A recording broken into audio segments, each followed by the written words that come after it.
সারাদিন খালি বাতেনের সাথে ঘোরাঘুরি, হ্যাঁ, এসব বন্ধু বান্ধব কিচ্ছু থাকবে না, এগুলা জীবনে কোনো কাজে আসবে না, বুঝছো?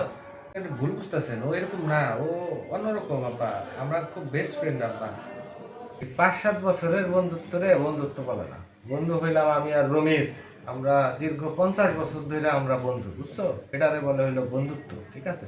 ঠিক আছে, বাতেন যদি তোমার এত ভালো বন্ধু হয়, তাহলে তাহলে তুমি ওর ফোন দাও, ফোন দাও, ফোন দিয়া বলো যে তুমি এখন ফোন দাও, ফোন দিয়া বলো যে তোমার বাপ অসুস্থ, বলো বলো, দাও, ফোন দাও, ফোন দাও।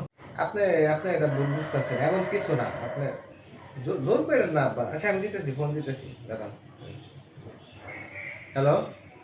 হ্যাঁ হ্যাঁ, আব্বা আব্বা তো অসুস্থ হয়ে গেছে, একটু আইতে হইব। কি আসা যাবে না?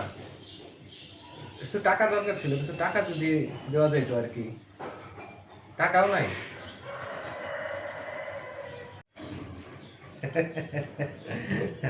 পাইছো, প্রমাণ পাইছো? তুমি 21 শতকের বন্ধুত্ব এমনই হয়, বুঝছো?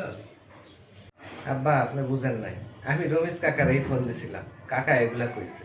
আর আমার বন্ধু বাতেন রে যদি আমি ফোন দিতে হবে না, খালি আওয়াজ দিব, বাতেন বন্ধু, এই যে আমার ক্রেডিট কার্ড, এই যে আমার এনআইডি, এই যে আমার বাড়ির সম্পত্তি, ঠিক আছে? কিডনি দিব, কিডনি।